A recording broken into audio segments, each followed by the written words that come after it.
You are always only one decision away from being who you want to be. What up, everybody? I'm Caroline, sharing my golden nugget of the day, which is you are always only one choice away from being exactly who you want to be, living the life you want to be, doing what you want to be doing. The only thing you have is your free will in this present moment. And you can continue to use your free will in this present moment to keep everything the same. To do what's comfortable, to do what you know, to kind of stay on that hamster wheel, not really going anywhere. Or you can use your free will in this present moment to be the person you want to be. To start co-creating with the universe and crafting the life that you actually want to be living. Right? Because future doesn't exist. Past doesn't exist. And if you are spending this present moment trying to figure it out, plan, get all your ducks in a row, or make up for the past, or being stuck with something, or ruminating, or trying to figure something out, why it happened, justification, you are not right here. Can you do either thing about the present or the future? No. Can you do everything about the present moment? Yes. So before you even begin, do you even know who or where or what you want to be doing, having? What is it that you really desire? What is that thing that your heart has been calling for, that always seems interesting, that you always seem to be researching or looking at or following somebody who's doing it, and it just freaking looks so cool that you want to do it? Is it cooking? Is it hiking? Is it camping? Is it lifting? Is it drawing? Is it creating? Is it writing? Maybe it's poetry. Maybe it's yoga. Maybe it's Pilates. Maybe it's painting. Maybe it's baking. Maybe it's knitting socks. What lights you up? Choose that. When you stay tied to things that are known and familiar, nothing changes. When you plan for things, it feels really good because it physically releases dopamine, which is a motivation, a feel-good type of neurotransmitter. So it feels rewarding to plan, but is anything changing in the now? Are you using your free will to make different choices? Because tomorrow there could be an earthquake and the house could collapse. And then everything looks different. And all that time you spent in the present moment planning, out the window. Or your cat could run away and somebody, I don't know why this is where my mind went, and somebody could hold it ransom for $2 million, and there goes your entire life savings that you had all these plans for. I really hope your cat doesn't get stolen and held at ransom. But you see what I mean? Things happen. Cars break down. We get sick, or we need to repair a leak in the ceiling.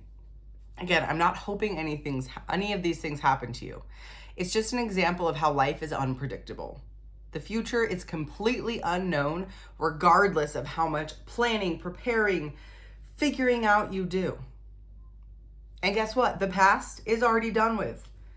No matter how many times you recite that conversation in your head to try to figure it out or understand why this thing happened to you and how you can heal it and move on, and why you're always in these negative relationships that don't serve you. What is it so that I need to heal and move on?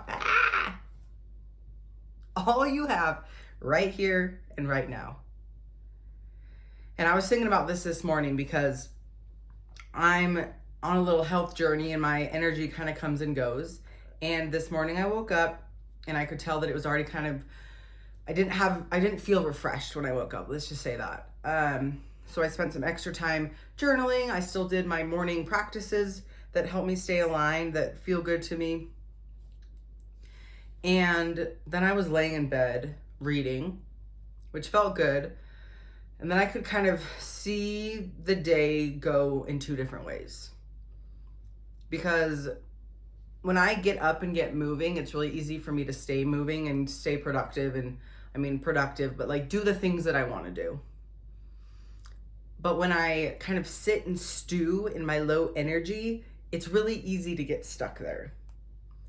So I was reading my book and I read like 80 pages. I was just going in. It was a learning book, so I was really into it. And then it was time for lunch, so I wanted to get up and make food, but I was like, I kind of just want to lay down here and put on a TV show and kind of stay in this hole. And I was like, you know what? Who do I want to be right now? Do I want to be the person with low energy that sits in bed all day and stews about her life? Or do I want to be the person that has low energy, accommodates for that, but continues to do the things that she wants to do? And I was like, oh, I want to do the things that I want to do, even with my low energy. So I gave myself lunch, I gave myself another rest, and then I did the things that I wanted to do. I got out of the house, I went to see my parents. It was great. But in that moment, I could have done what was known, which was sit in bed and stew and fester and just completely dissociate, because I don't like having low energy. It's not a feeling that feels good to me. Right now I'm in a phase of major health reconstruction, and I'll get into that more, I'm sure, but it's hard for me to acknowledge that I need to slow down. It's even harder for me to like have my body forcing me to slow down, because like I have so much energy mentally and like spiritually and all these things, but my physical body right now cannot keep up. And it creates this dissonance, which is so easy for me to just disassociate from, numb out, put my brain somewhere else so I don't have to be in it. That is not effective. It's not great. I've done it a few days. And like I said, today when I had that pivotal moment of like, which route do I want to take? Where do I want to go? It could have very easily, I could still be in bed today just watching shows kind of in a hole. And it's okay to have those whole days, because then it gives me the comparison and I remember, oh, I don't like the way that feels, so I'm going to choose different in this moment because that's all I can control. So I'm gonna reference my tattoo. If you're familiar with Stoicism, memento, oh my gosh, I can never say it. Memento fieri, memento mori. If I'm saying those wrong, please correct me. Basically, it's the principles that at any moment you could die. So live life to the fullest. And in every single moment you could live. So live life to the fullest. And it's the teeter-totter balance of like, okay, how can I live my life to the fullest? Really knowing that right now and right this moment is all that I have. But you're still living. So experience it, embrace it, slow down and soak it in.